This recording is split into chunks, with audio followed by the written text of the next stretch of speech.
Hello and welcome everyone to another episode of Diaspora Talks, where we talk to people and achievers who have moved from the continents to the West and every other part of the world to talk about their journey. And I have with me a very special guest today. I know it's been a while we've done Diaspora Talks, but better late than never. So make sure you click the like button and subscribe.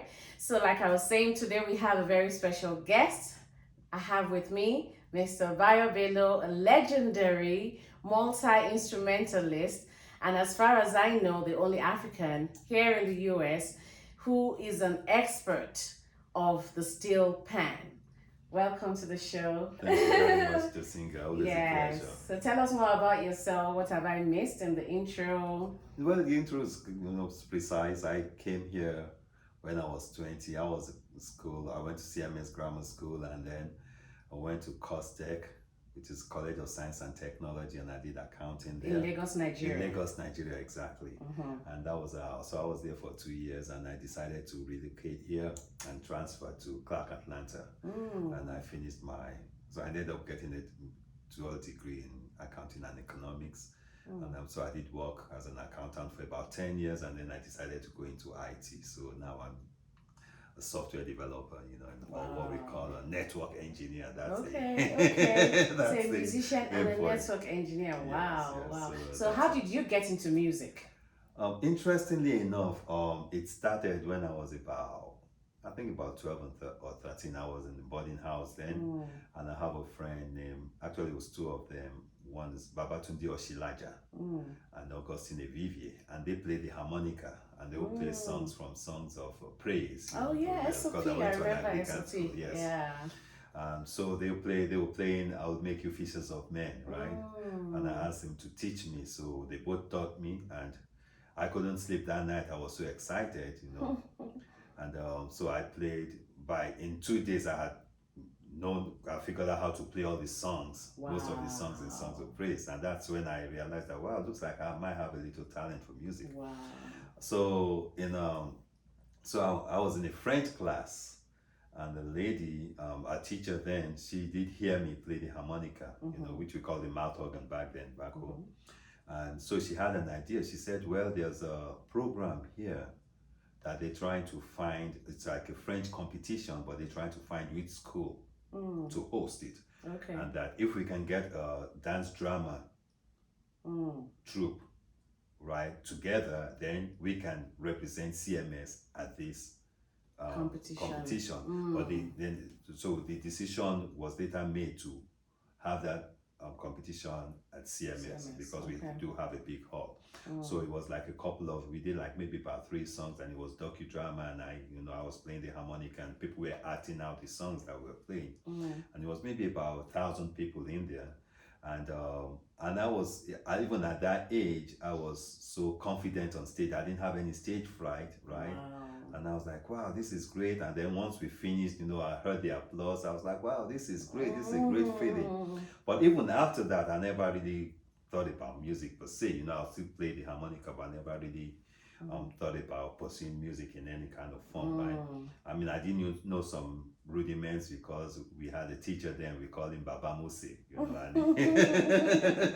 Baba Muse was very strict, so yeah, so he taught us very well. So I did have that background a little bit, but I never really ventured into music. Then I was more into sports. Okay. So after I finished at CMS, right, then a friend of mine, Larry Fagbon, we decided what happened before that was I was living at Ikeja, so I got some information that Chief Binitier, right, had leased a plot of land to Fela to build his shrine. Fela Nicola Kuti, yes, Fela Kuti, yes. So he leased that land to him. So I got that info because I know somebody who's his nephew, so Chief Binitier's nephew. So he came and told me, say, hey, listen, Bayo, Chief has leased a land to Fela to build his shrine, right? So I was very excited. So the first show that Fela did when he opened the shrine was a Sunday jump. So I went there with my friend Lanley Fagbon, like I said, and I was in front, right? And when all those horns, he probably had maybe about 8 horn players, trombone, two baritone saxes, two tenor saxes, trumpets. And when I heard that music, it just did something to my soul. I'm like, wow, so this is what live music really sounds like, coming from Fela. And it was, I mean, it was rich, you know. So when I heard that and they had a break, then one of the baritone players, his name was Mukoro Wie. So he came down from the stage and I went directly to him. I said, listen, I want to learn how to play the saxophone, right? Wow. So he said, well, it's really hard, but if you work hard, I said, yeah, I want to learn how to play it, right? But I had been playing the flute, right? Okay. But I've just been playing by ear. I didn't know any notes, but I could play like the traditional songs and even some of Fela's songs on the flute. But I didn't know any notes at all, right? Okay. So I now decided. So I was talking to actually Femi Kuti took a solo one day, right? I was sitting with my friend Dele Shosimi after when they had a break. So Femi had a solo and I was congratulating him. I was like, wow, that was a great solo, because I was very excited because he was the only young saxophonist in town, then in the whole of Lagos. Wow. You know, because he was about 17 then, I think. Wow. And he was the youngest, and they were all the saxophonists, but they were older, right? Okay. And actually in the whole country, he was the only one I know. There was another brother that was probably a couple of years older than he was then. His name is Wale Alade. I think it's Alade or Alade, but he was a Unifair with Ayoru Voices. So I was seeing him on TV every now and then. So he was with Ayoru Voices and he played sax and some flute, right? So anyhow, so when I was congratulating Femi and said, oh, you sound real good, you know, that's great. He said, oh, my brother, if you buy a sax, I'll teach you, right? I was like, I didn't have any idea of where to buy a sax from, right? So I said, well, I don't know where to get a sax from. So he said, YS, that services Fela's saxophones that he sells sax, that I can get one from him, right? But that he lived in Morocco, and he said, oh, but Ogene worked for Fela, then said Ogene can take you to him, right? Okay. So anyway, eventually I did well, Ogene couldn't take me to Morocco on the day because he had to do something for Fela, even though we already had some clearance, you know, from Fela that he could take me. But then, you know, some situation happened and Fela needed him. You know, I already had him in the car, I was ready to move with him, and Fela called for him, right? So he went back in. So I couldn't go to Morocco then. But then Fela was going to give a lecture. I can't remember if it was at Unilag or if it was at Yabatek. So I had planned to go to that lecture with the whole group, with the EG80 organization, right? So when I got to Kalakuta that day, they were already in the bus, and Femi was, you know, he was the one about to drive, and Fela was already in the bus, and they were waiting for some of the ladies to come so they could leave. And Femi was like, oh, my brother YS is in Kalakuta, go talk to him, right? So I ran in there to talk to YS to see, you know, how I can get the sax. Yeah, so YS did agree that, yeah, I think it was like a Thursday. Yeah, it was a Thursday. Either Wednesday or Thursday, because it was a night that Fela wasn't performing. I think it was either Wednesday or Thursday, because that's usually when he gives those lectures anyway. Okay. So I went there, and so by the time I got back, so I arranged with YS, right? The great may his soul rest in peace. That's a great. He wasn't playing for Fela then, right? Okay. But later on he joined, you know, the band Okay. and played, right? So we agreed that he was going to bring it to me at the shrine, right, on Monday. So that was the agreement. So that's how I ended up getting the sax. So I rushed back out to get on the bus to go, but they were already gone, you know. So that was the sacrifice. So anyway, that's how I bought the sax, and I, you know, started practicing. But then I started looking at in terms of learning, right, and see how I can accelerate my learning. Okay. And I did realize that, well, Fela has lots of saxophone players. You know, it's going to be a while for me to even be able to take some solos, right? And I know that there wasn't really any teaching there because I never saw Fela teach anybody. So I know there wasn't any teaching there. Yes, Baba Ani will teach some people, right? Because that time after Mukoro, the one that I had talked to, right, initially that played the baritone sax, after he left, then Achiam Pong, right, a brother that was the organization there, he started playing and Babani was teaching him, right? So he was the only one, Babani was the only one that I knew that was teaching anyone. But Babani didn't live in Kalakuta, right? So he would only come in, to perform at the shrine and then sometimes visit Kalakuta.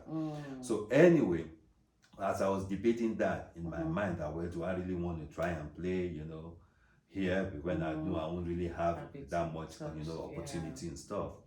But then I was watching TV one evening with my mom, and then Peter King, right, came up and he performed. I'm like, wow, this is good. And I had seen him before, right?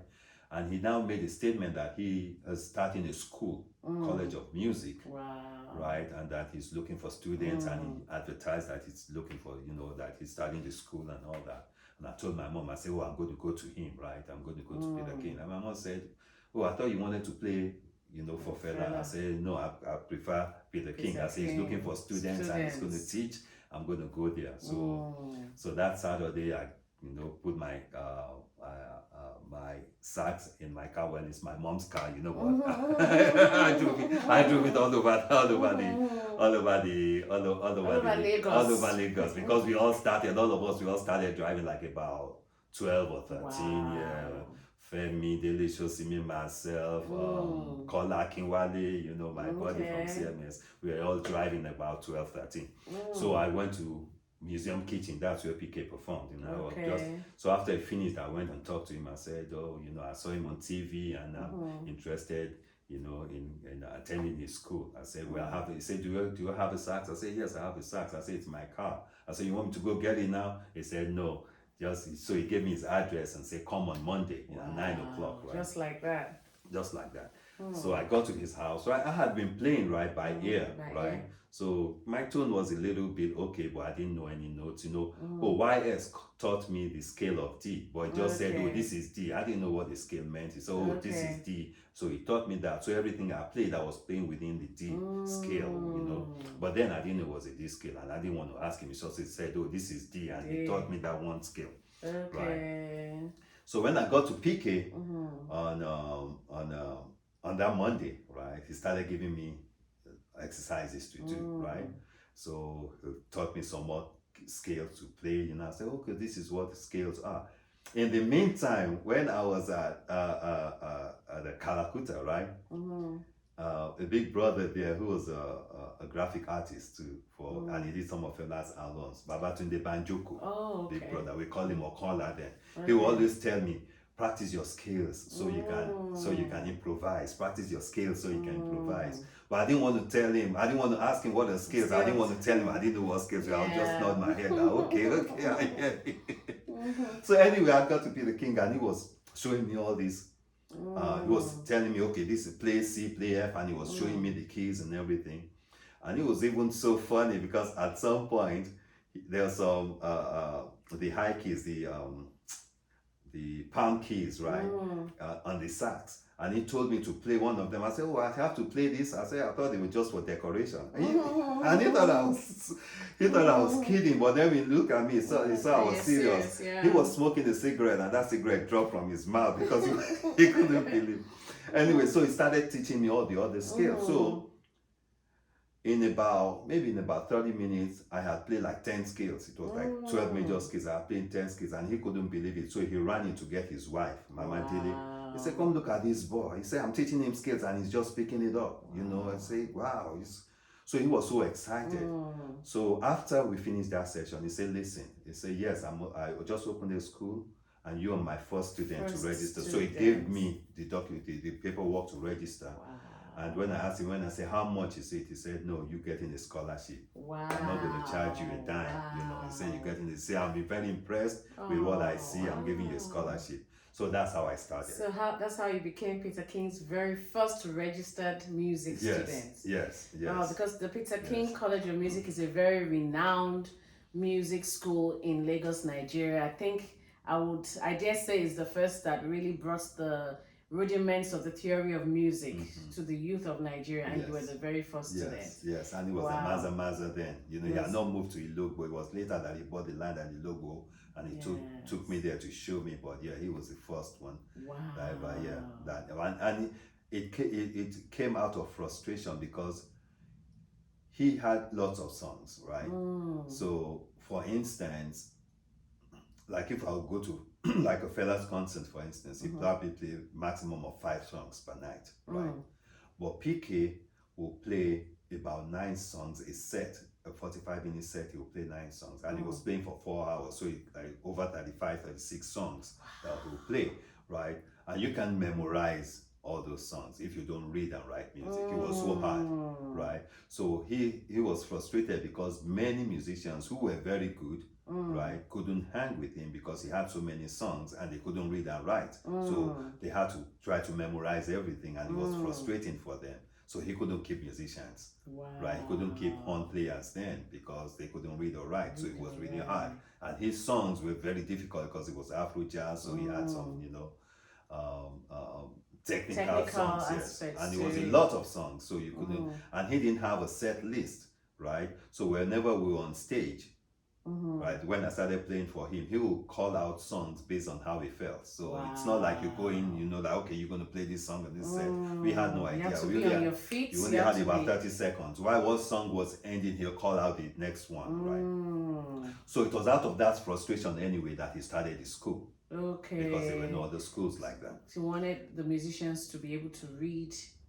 music and write play music and understand. Yes. Wow. So one day, so I know you did touch about being a multi-instrumentalist. So one day, because I didn't really think, I mean, I was just playing the sax. And then one day I was just messing around playing on the keyboard. And then he had gotten a contract to record for NTA. Then it was a 13-week program. So the representatives from NTA, they came to the house, right, to talk to him and sign the contract. And the lady that came with them, I've forgotten her name now, she saw me on the keyboard and she said, oh, you play, and she had seen me play at the kitchen, at the museum kitchen, right? Museum kitchen. So this was maybe about 6 months after I joined, right? So she said, oh, you play the piano too? And before I could say no, you know, PK was like, yeah, he'll play the piano, he'll play whatever instrument he wants to play. Right? And I'm thinking to myself, oh, there goes Oga again. He's so proud of me. I'm like, you know, what kind of responsibility is that? 'Cause I never thought about playing, that I could play any other instrument, you know, it was just the sax.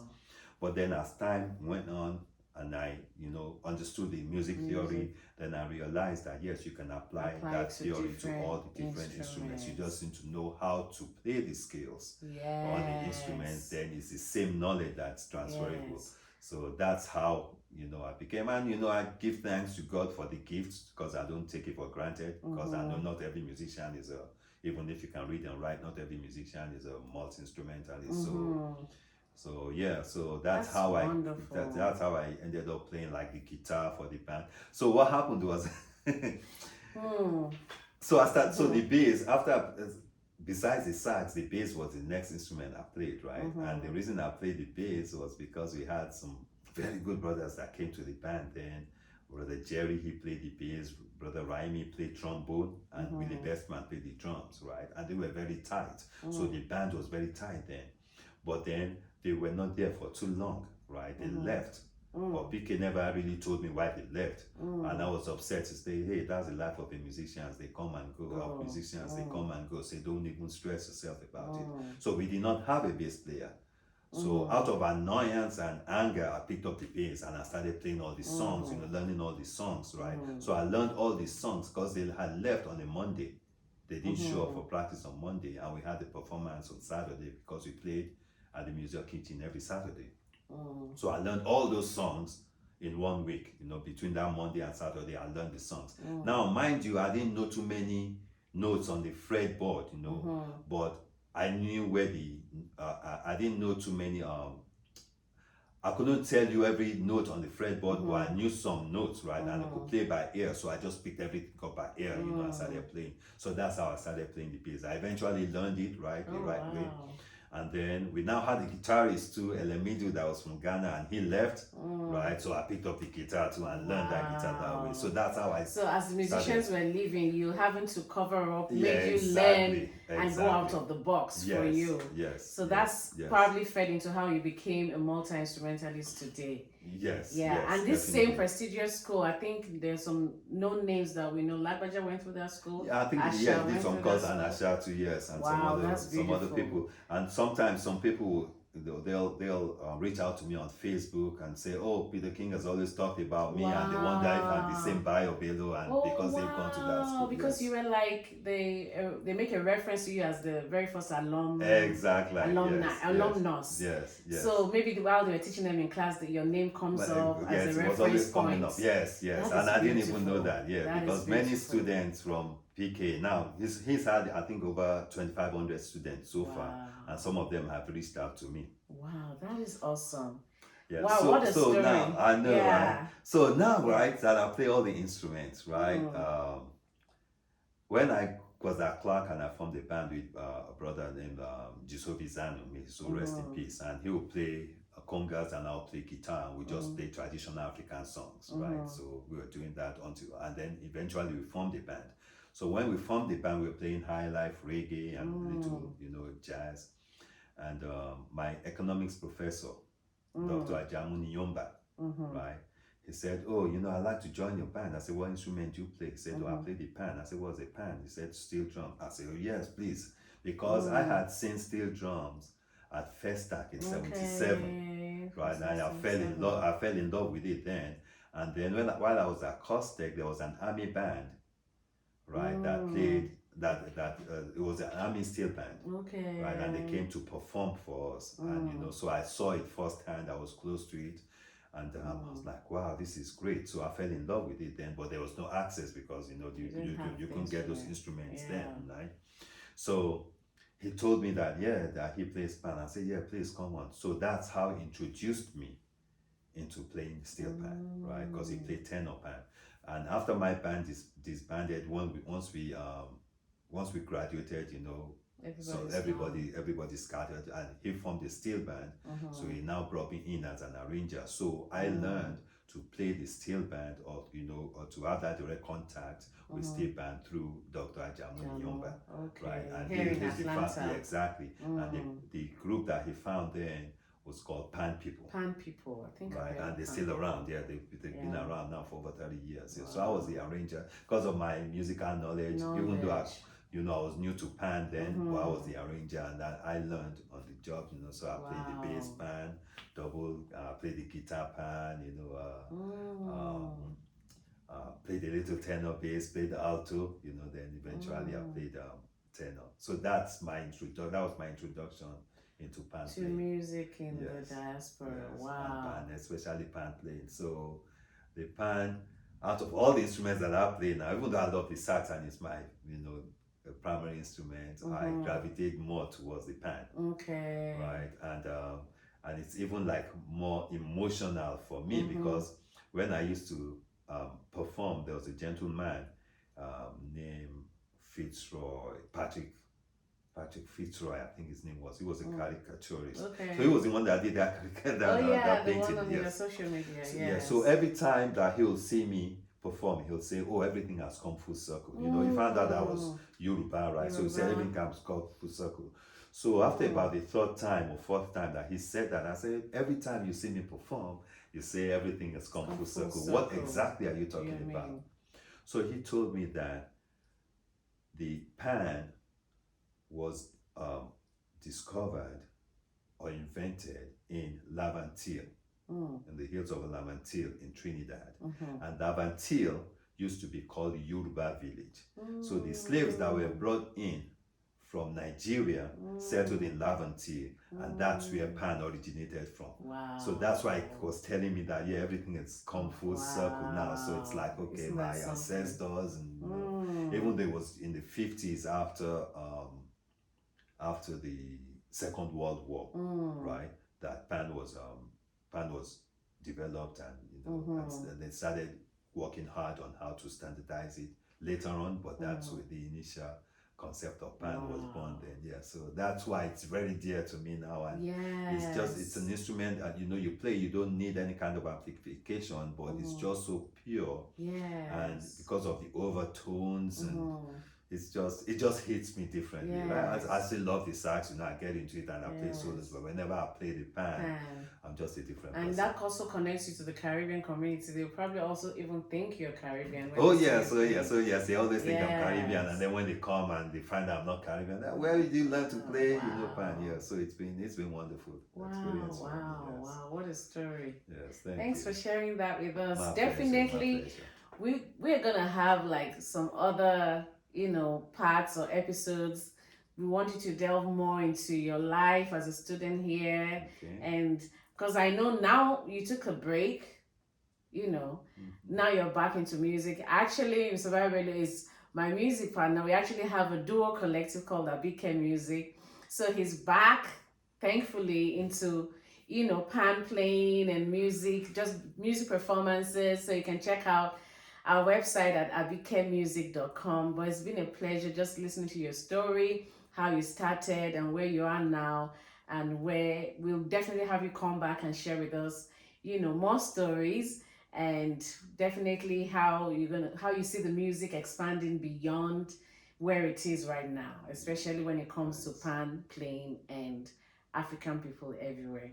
Yeah, thanks. But I just want to thank you too, because yes, like you said, I stopped playing because what happened was I had a band and it was interfering with my kids' activities. Then whether it's a homework, because I was always practicing. You were hands-on dad, so so it was very hard, right? So and the sports and all that, so I had to give up music. So after I gave up music for all those years, so I can be with them, right? I now, after now we're in high school and I could go back to play music, it was really hard for me, I didn't really have the motivation anymore. I'll do a little bit of gig here and there, but I didn't have my band, and things had changed then, it was more of the, how you promote now, it's on the internet. Things have changed, definitely. And I didn't want to be bothered with it. I'm like, okay, I just want to focus on music, so I did join some churches so I can just at least play and, to try and get myself together and get myself disciplined, but it didn't help. So I really couldn't get into it until I think I had posted something on Facebook and you saw it, because all these years, because I don't tell people I'm a musician. I've been people are surprised now. They've known me for years, right? Outside, like maybe in the dance community, because I do lots of salsa dancing and all that. Many people don't know because I don't advertise myself as a musician, so they don't even know because I had stopped playing. And the reason they don't know is because I was very frustrated, right? I'm like, wow, I have all this talent, I'm not doing anything with it, but I didn't want to tell anyone, right? So when you saw that and you said, oh, okay, I need to see your studio, and you came and rehearsed, like, oh no, you have to get back. That's too much talent that to be hidden. Exactly, and your exact words were, oh, you're too talented to be a basement musician. Yes. I'm like, okay, I'm ready to come out now. Yeah, so I'm happy. I'm back out now. The world is happy for sharing what you have. It has to be shared. It's there for sharing. And I'm so glad we have at least the social media platforms so in a way we are reintroducing you, because you've been introduced before, but we're reintroducing you to the world. And the world is going to embrace your light through music. Thank you so much, Mr. Bible. Thank you very much for your time. We can't wait to have you back to tell us more stories, because I know you're full of stories, especially your experience in Nigeria and experiences even here, for, the young ones coming up, so they can learn from us all. Thank you, and it's been a pleasure. Thank you everyone for tuning in. If you love this video, you love the talks, share it with people, and subscribe again to the YouTube channel, like and comment. If you have any questions, put them in the comments, and thank you all for joining. Till next time, it's me, Tosinger, singer, songwriter, storyteller, wishing you all the best with all your endeavors. Bye. Bye for now. Peace.